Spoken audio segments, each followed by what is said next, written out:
কিছু বাড়ি শুধু ইট, চুন আর কাঠ দিয়ে গড়ে ওঠে না।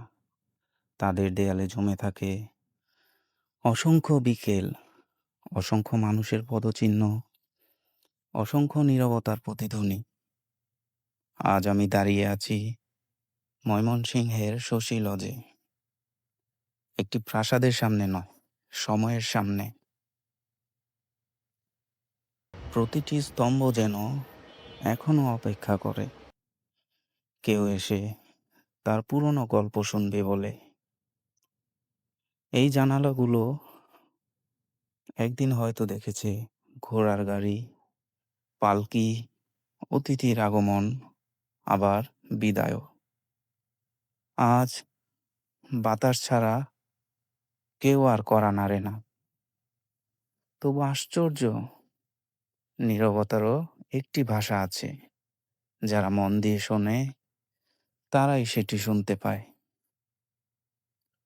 সময় সব কিছু বদলে দেয়। রং ফিকে হয়, দেয়ালে দাগ পড়ে, লোহায় মরিচা ধরে, কিন্তু স্মৃতির উপর সময়ের কোনো অধিকার নেই। আজ এই দেয়ালগুলোর দিকে তাকিয়ে মনে হয় মানুষ চলে যায়, কিন্তু মানুষের রেখে যাওয়া গল্পগুলো চলে যায় না। তারা অপেক্ষা করে কোনো এক পথিকের জন্য, যে একদিন থেমে তাদের কথা শুনবে।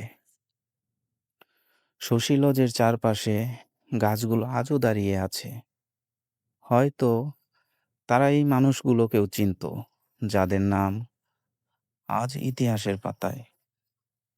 বাতাস যখন পাতার ফাঁক দিয়ে বয়ে যায়, মনে হয় কেউ যেন ধীরে ধীরে একটি পুরনো চিঠি পড়ছে। আমরা মানুষ সবসময় নতুন কিছু খুঁজি, নতুন শহর, নতুন রাস্তা, নতুন ভবন। অথচ পুরনো স্থাপনাগুলোই আমাদের শেখায় সময় এগিয়ে যায়, কিন্তু শিকড় পিছনেই থেকে যায়।